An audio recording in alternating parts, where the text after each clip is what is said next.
அருட்பெரும் ஜோதி, அருட்பெரும் ஜோதி, அருட்பெரும் ஜோதி, அருட்பெரும் ஜோதி. நிகழ்ச்சியில் இணைந்திருக்கும் அனைவருக்கும் வணக்கம். இது 5வது நிகழ்வு. இதுக்கு முன்பு 3 வகுப்புகள்ல அகவல் 6 வரைக்கும் பார்த்திருந்தோம். 1, 2, 3, 4, 5, 6 பார்த்திருந்தோம். 4ஆம் வகுப்புல அதனுடைய விளக்கங்கள் பார்த்துட்டு இருந்தோம். இன்னைக்கு 5ஆம் வகுப்புல அகவல்கள் 7, 8 பார்க்க இருக்கிறோம். இப்போ அதுக்கு முன்னால முதல்ல இருந்து 6 வரி வரைக்கும் சொல்லிடுறேன். அகவல்கள் சொல்லிடுறேன். முதல் 2 வரிகள் நம்ம பார்த்தது. அருட்பெரும் ஜோதி, அருட்பெரும் ஜோதி, அருட்பெரும் ஜோதி, அருட்பெரும் ஜோதி. இது 2 வரிகள். 3, 4 வரிகள் என்ன அப்படின்னா, அருட்சிவ நெறிசார் அருட்பெரும் நிலைவாழ் அருட்சிவ பதியா அருட்பெரும் ஜோதி. அடுத்தது 5, 6 என்ன பார்த்தோம் அப்படின்னா, ஆகம முடிமேல் ஆரண முடிமேல் ஆக நின்றோங்கிய அருட்பெரும் ஜோதி. இன்னைக்கு நம்ம பார்க்க இருக்கிறது 7, 8 வரிகள்ல இகநிலை பொருளாய் பரநிலை பொருளாய் அகமர பொருந்திய அருட்பெரும் ஜோதி. இதற்கு சிறப்பு விளக்கம் அளிக்க வந்திருக்கும் ஐயா சுப்பிரமணிய சிவா அவர்களை, மெய்யியல் ஆய்வாளர் சுப்பிரமணிய சிவா அவர்களை வரவேற்று உரையை தொடங்குமாறு கேட்டுக்கொள்கிறேன். நன்றி, வணக்கம். அருட்பெரும் ஜோதி, அருட்பெரும் ஜோதி, தனிப்பெரும் கருணை அருட்பெரும் ஜோதி, எல்லா உயிர்களும் இன்புற்று வாழ்க, வள்ளல் மலரடி வாழ்க வாழ்க. அன்புக்கினியவர்களே, அனைவருக்கும் அன்பு வணக்கம். இந்த வள்ளலார் மெய்யியல் வகுப்பில் பங்கேற்கக்கூடிய அனைவருக்கும் என்னுடைய அன்பான வணக்கத்தை தெரிவித்துள்ளேன். நாம் தொடர்ந்து அருட்பெரும் ஜோதி அகவல் விளக்கம் நிகழ்வு தொடர்ந்து இருக்கு. அதுல ஐயா சொன்னது போல 5வது பாடல் 7, 8வது வரிகளை இன்னைக்கு நம்ம சிந்திக்க போறோம்.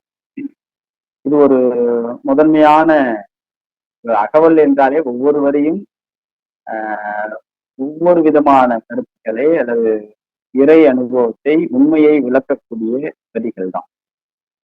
அந்த வகையில் இன்றைக்கு 7, 8வது வரிகளை நாம் இன்றைக்கு சிந்திக்கிறோம்.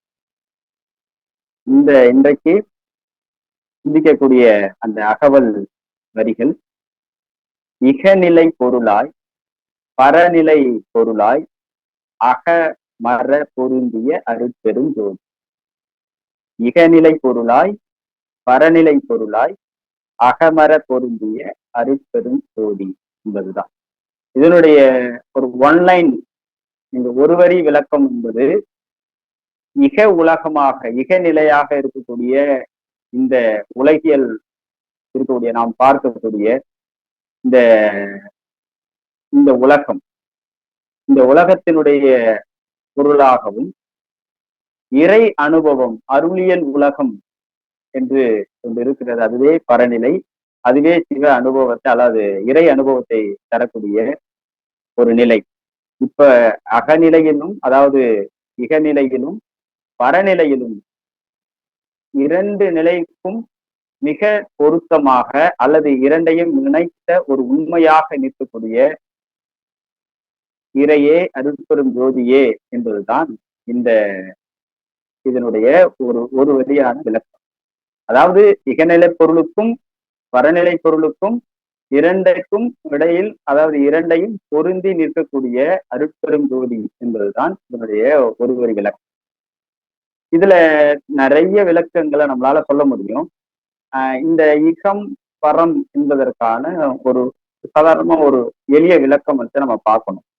ஏனென்றால் முதலில் இகநிலை என்பது என்னன்னு நமக்கு தெரிஞ்சாதான் பரநிலை என்பது எப்படிப்பட்டது என்பதை நமக்கு தெரியும்.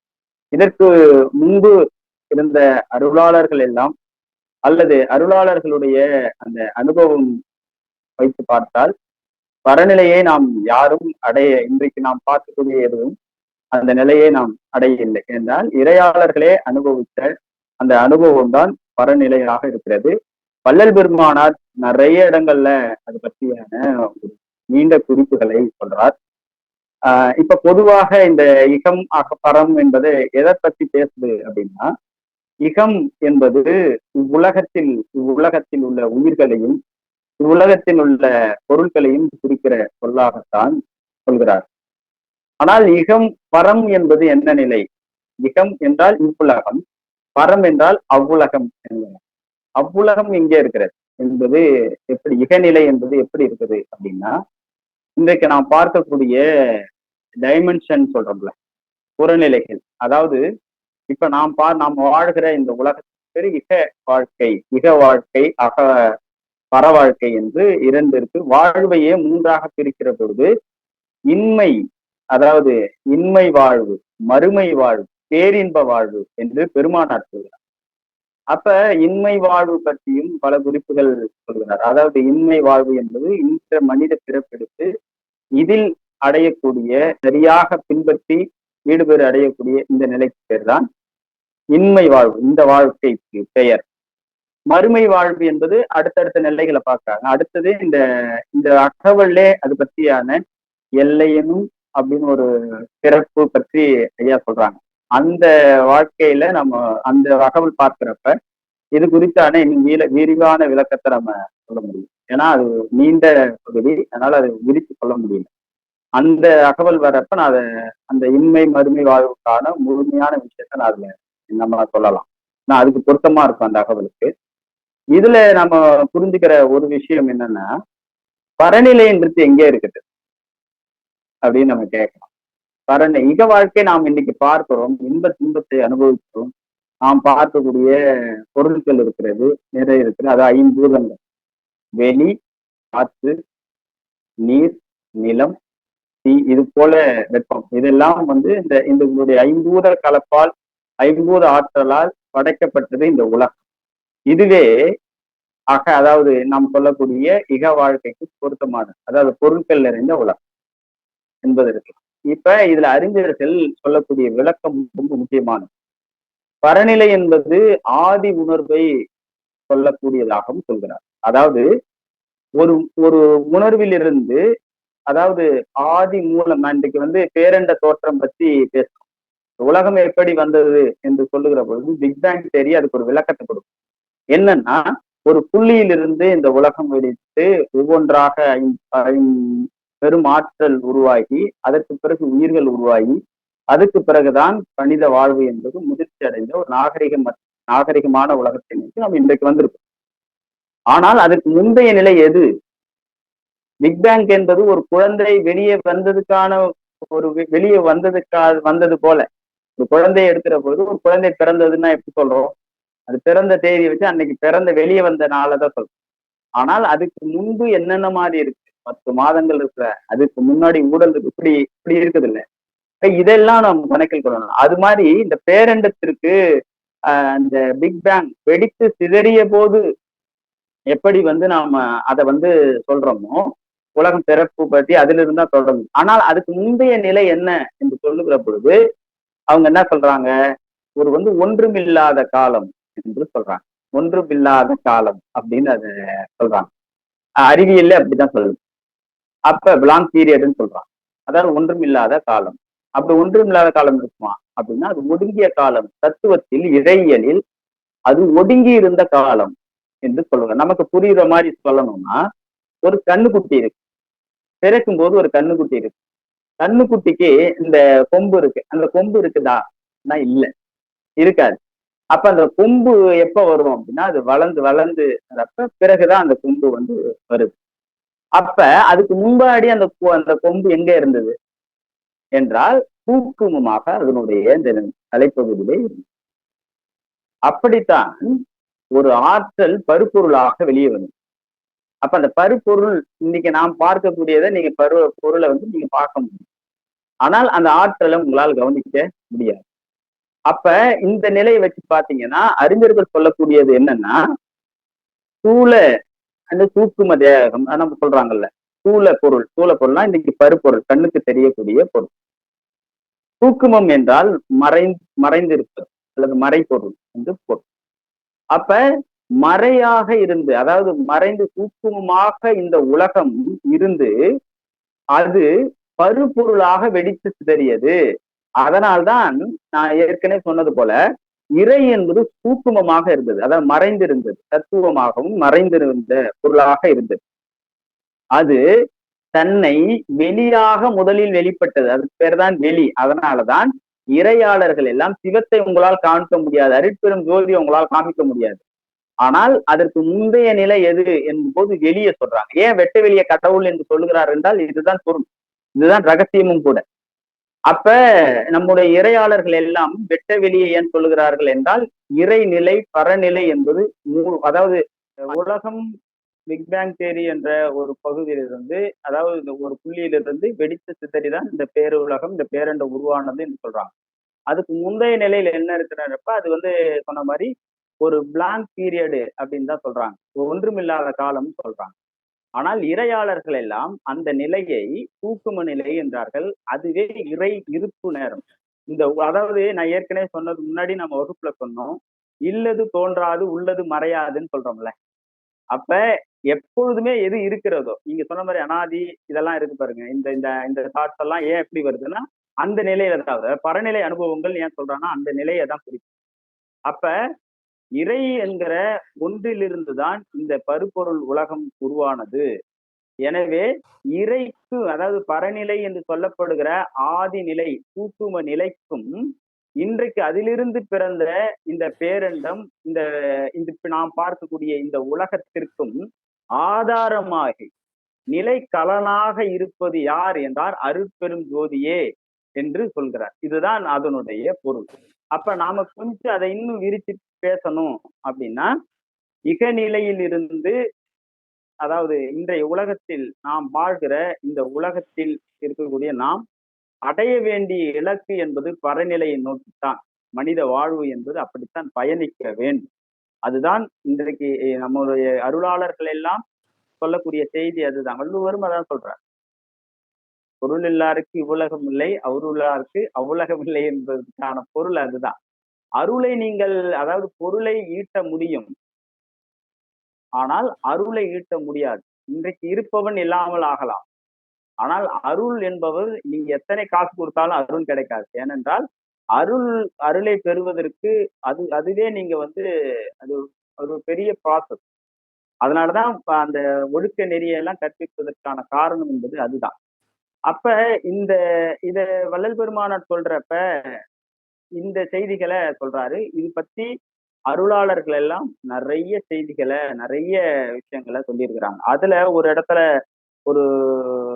இடத்துல சொல்றப்ப அவங்க சொல்றாங்க, இந்த உலகத்தில் நிலை பொருளாகவும் பரநிலையில் நிலை பொருளாகவும் இருக்கக்கூடிய பரம்பொருளாகி இருக்கக்கூடியது அருட்பெரும் ஜோதி என்று சொல்லுகிறாங்க. அப்ப இதுல நமக்கு இந்த விளக்கத்திலிருந்து நமக்கு ஒரு செய்தி நமக்கு நல்லா புரியுது. இதற்கும், அதாவது இந்த உலகத்திற்கும் ஆதியாக இருப்பது அருட்பெரும் ஜோதி தான். பரநிலையில் இருக்கக்கூடிய நிலைகளுக்கும் அல்லது பொருள்களுக்கும் செயல்களுக்கும் மூலமாக இருப்பது அருட்பெரும் ஜோதி தான். எனவே இதை இரண்டத்தையும் பொருத்தி ஒரு நிலைப்படுத்தி அதற்கு மையமாக இருப்பது அருட்பெரும் ஜோதி என்று சொல்லுகிறார். இதையே இன்னொரு கோணத்துல நம்மளால பார்க்க முடியும். நான் அப்படிதான் பாக்குறேன். இதெல்லாம் அருளாளர்கள் அன்பர்கள் சொன்ன செய்தி. இப்ப நாம அது வேற வியூல பாக்குறோம். அது எப்படி அப்படின்னா, இப்ப இந்த இதெல்லாம் நாம இதுல மறுத்து சொல்வதற்கு ஒன்றும் இல்லை, இது உண்மைதான். இந்த இகநிலை என்பது இவ்வுலகத்தை சார்ந்தது, பரநிலை என்பது இறை அனுபவத்தை சார்ந்தது. இந்த இரண்டையுமே மனித வாழ்வுக்குள் அடைய வேண்டும் என்பதுதான் வள்ளல் பெருமானார் சொல்லக்கூடிய செய்தி. இன்றைக்கு பாருங்க, இன்னொரு விளக்கமும் இதுக்கு சொல்லப்படுது. அதாவது ஒவ்வொரு மனிதனுடைய மனம் மாற்றத்தை பொறுத்து அல்லது மனதை பொறுத்து இக அனுபவமும் பர அனுபவமும் சொல்லப்படுது என்பதும் ஒரு விளக்கமா சொல்லப்படுது. பல அறிஞர்கள் இதுக்கு விளக்க உரை எழுதியிருக்கிறாங்க. அதுல சொல்றாங்க, இப்ப நாம இந்த இக உலகத்துக்கு பாக்குறப்ப நமக்கு ரொம்ப ஆச்சரியமா இருக்கும். இன்றைக்கு ஓர் அறிவு இருக்கக்கூடிய தாவரங்களும் இங்கேதான் இருக்கு, ஊர்வனமும் இங்கதான் இருக்குது. 5 அறிவு படைக்கப்பட்ட ஒவ்வொரு அறிவுக்கும் ஒவ்வொரு அறிவு படைக்கப்பட்டது. ஒவ்வொன்றுக்கும் ஒவ்வொரு ஊர்வன, பரப்பன, விலங்குகள், இறுதியாக நாம் மனிதர்கள் 6 அறிவு. இப்ப இந்த 6 அறிவுள்ள மனிதர்களும் இந்த பூமியில தான் இருக்கிறாங்க. 5 அறிவு உள்ள விலங்குகளும் 4 பறவைகளும் மூன்றறிவு இருக்கக்கூடிய ஊர்வனம், இப்ப எல்லாவற்றையும் தாவரம், ஓரறிவு இருக்கிற தாவரங்கள், இப்படி எல்லா அறிவுடைய எல்லாமுமே ஒரே இடத்துல இருக்குது. இதுல ஆச்சரியம் என்னவென்றால், எல்லாவற்றுக்கும் ஒரு கம்யூனிகேஷன் இருக்குது. இன்டர் இந்த இன்டர் கனெக்ஷன் சொல்றோம். ஒன்று இல்லாமல் ஒன்று இருக்க முடியாது.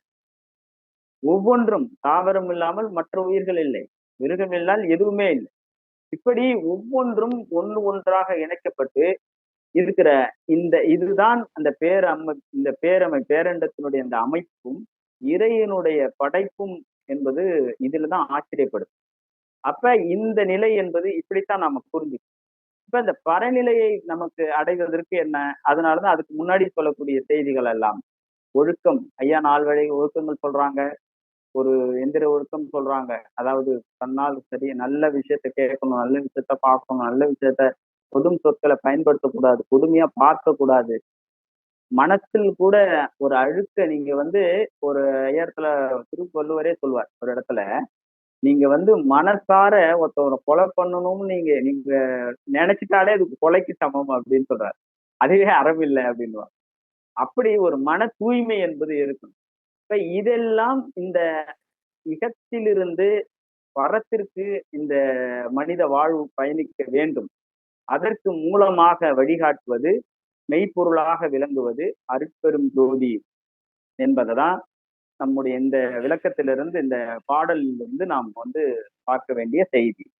இதுல பரநிலை ஏற்கனவே சொன்னது போல இதை நீங்க சயின்ஸோடு நம்ம ஒப்பிடும். இப்ப இந்த நிலையை பொறுத்தவரையில ஒளி தத்துவத்துல பற்றி ஒரு இடத்துல சொல்றப்ப, அணுவாகம் அதாவது துகளாகவும் அலையாகவும் இருக்குதுன்னு சொல்லுவாங்க. இதுவே பரநிலைக்கு நம்ம சொல்லுவார். பரநிலை என்பது எங்கே இருக்கிறது என்றால் நமக்குள்ளதான் இருக்கு. திருச்சிற்றம்பலம் என்று சொல்லுகிறோமே, புருவ மத்தியத்தான் சொல்றார் வள்ளல் பெருமான். அந்த இடத்தை நாம் விட்டு நம்முடைய கவனத்தை இறை சிந்தனையை அங்க பார்க்கிற பொழுது அதுக்கான அந்த விளக்கம் விளங்கும் என்பதுதான் நம்முடைய அருளாளர்கள் எல்லாம் சொன்ன செய்தி. எனவே இந்த பாடலிருந்து வள்ளல் பெருமானார் நமக்கு சொல்லக்கூடிய செய்தி என்பது இகநிலை பொருளாகவும் பரநிலையில் இருக்கக்கூடிய பொருளாகவும் அகமர சரியாக பொருந்தும்படி இருக்கக்கூடிய பெருமானாரே, அதாவது இறையே அருட்பெரும் ஜோதியே என்பதுதான் இதனுடைய விளக்கம். இதில் இன்னும் விரித்து நம்மளால பேச முடியும். இந்த இந்த பரநிலை அனுபவம் என்பது கேளாத கேள்வி எல்லாம் உங்களுக்கு தோன்றும். இதுவரையில் பார்க்காத, நீங்கள் அனுபவிக்காத பெரிய அனுபவத்தை அந்த பரநிலை என்பது நமக்கு தரும். இன்னொரு செய்தியும் சொல்றார், இரவு பகல் இல்லாத ஒரு இடம் இருக்கிறது, அங்கே நான் இருக்கிறேன் என்று சொல்றார், பதிவு பண்றார். அப்ப இந்த அனுபவங்கள் எல்லாமும் பரநிலையில் கிடைக்கக்கூடியது, பரநிலையில் சொல்லப்படுகிறது, பரநிலை அனுபவங்கள் தான். எனவே இதை நாம் புரிந்து கொள்கிற பொழுது இந்த இறையை எப்படி அதனுடைய இயல்புகளை சொல்றேன். நான் ஏற்கனவே சொன்னேன், இந்த முதலில் இந்த அகரவரிசையில் இருக்கக்கூடியது எல்லாம் எப்படி இறைவன் இருக்கிறான், எப்படியெல்லாம் அவனை பற்றிய ஒரு அறிமுகத்தை தான் கொடுக்குறான்னு நான் ஏற்கனவே முதல் வகுப்பிலே சொன்னேன். இதற்கு பிறகுதான் அவன் இப்படியெல்லாம் இருக்கிறாய் என்று ஒரு வாழ்த்து பாடல் போல அவனுடைய அறிமுகத்தை கொடுத்துக்கிட்டு அடுத்தடுத்துதான் இந்த நிகழ்வே அதாவது அந்த அகவலே விரிக்கப்படும். இதெல்லாம் அதை அவரை பற்றி அருட்பெரும் ஜோதியை பற்றிய முன்னுரை நாம் ஏற்கனவே சொன்னது போல. அப்படி சொல்றப்ப இந்த இடத்துல ஐயா சொல்றார், இகநிலை பொருளாய் பரநிலை பொருளாய் அகமர பொருந்திய அருட்பெரும் ஜோதி என்பதுதான் இதனுடைய விளக்கம். இதுல இருந்து ஏதாவது சந்தேகம்னா கேள்வி. நன்றி. நன்றிங்க ஐயா. கேள்விகள் யாராச்சும் இருந்தா விரைவா கேளுங்க. நமக்கு இன்னும் ஒரு 7 நிமிடம் இருக்கு.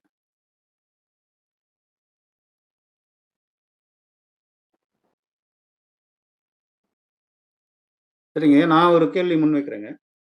நம்ம பரநிலைங்கிறது நம்ம நிறைய தடவை கேள்விப்பட்டிருப்போம். பரம்பொருள், பரநிலை இதெல்லாம் ஓரளவுக்கு உணர்ந்து கொள்ள முடியுது. இது இந்த இடத்துல இந்த இகநிலை பொருள், அது இந்த வாழ்க்கையை நீங்க நிறைய விளக்கம் கொடுத்தீங்க. ஆனா இருந்தாலும் அதோட தொடர்பு கொள்றதுக்கு கொஞ்சம் சிரமமா இருக்குன்னு நினைக்கிறேன். இல்ல பின்னாட்கள்ல நீங்க விரிவுபடுத்தும் பொழுது புரியுமான்னு தெரியல. அந்த இகநிலை பொருள் அப்படிங்கிறது சுருக்கமாகவோ இல்லை எடுத்துக்காட்டாகவோ சொல்ல முடியுமா? அப்புறம் இன்னொன்னு அகமர அப்படிங்கிறது நீங்க நடுவுல அதுக்கு மையமாக பொருந்தியிருக்கு அப்படிங்கிறது ஒண்ணு சொன்னீங்க. ஆனா அகமர அப்படிங்கிறதுனா என்ன அப்படிங்கிறதையும் இன்னும் கொஞ்சம் தெளிவுபடுத்தினா நல்லா இருக்கும்னு நினைக்கிறேன். இது 2. இயநிலை பொருள், அகமர பொருந்தி. இந்த 2யும் இன்னும் கொஞ்சம் தெளிவுபடுத்தினா நல்லா ஆமா, இருக்கும். ஆமா. நமக்கு ஒரு 5 இப்ப நிமிடம் வந்து இருக்கு. அ இன்னும் சரி கூடுதலா அதுக்குள்ள நம்ம அடுத்த வகுப்புல கூட பார்த்துக்கலாம். இன்னும் முடியல அப்படின்னா, நம்ம இன்னும் அடுத்த வகுப்புல கூட பார்த்துக்கலாம். சரி, சரி. இப்ப இந்த இகநிலை பற்றி சுருக்கமா சொல்லப் போனோம்னா, ஐம்பெரும் ஆற்றலையும் நம்ம சொல்ல முடியும். வெளி, காற்று, வெப்பம், நீர், ஆ நெருப்பு, நீர், நிலம். இதனுடைய இந்த இந்த இந்த இகநிலை என்பது வாழ்க்கையை இந்த ஐம்பூதங்களை வைத்து நம்மால அடைக்க முடியும். அதாவது இந்த ஐம்பூதங்கள் சேர்ந்த இந்த உலகத்தை குறிப்பதாக நம்ம இதுதான் அதனுடைய இதனுடைய உச்சமாக இருப்பது எது என்றால் வெளி. அதைத்தான் நம் இறைவன் சொல்றோம். இறுதி நிலை. சிதம்பரத்துல ஏன் வெளி வைக்கிறாரு? ஏன் வெட்ட வெளியாக இறைவன் இருக்கிறான் என்பதை வந்து எப்படி சொல்றாங்களோ அதுதான். அதாவது உருவத்திலிருந்து அரு உருவம், அரு உருவத்திலிருந்து உருவமற்று போகும். இப்படிதான் இந்த நிலை. அப்ப இகநிலை என்பது புறத்திலே தான் இருக்கும். புறத்தில் நாம் பார்க்கக்கூடியதிலிருந்து தான் அகத்தில். அதனாலதான் வள்ளல் பெருமானார் சொல்றார், ஒளியிலே ஏன் புறத்தை வைக்கிறார்? புறம் என்பது அதாவது சன்மார்க்கத்துல எல்லா மெய்யியலும் சன்மார்க்கம் மட்டுமல்ல எல்லா மெய்யியலிலுமே 2 நிலை இருக்கு. ஒன்று ஆழமான மெய்யியல் தத்துவம், பிலாசபிக்கல் கான்செப்ட் அதனுடைய பத்தி ஆழமா பேச முடியும்.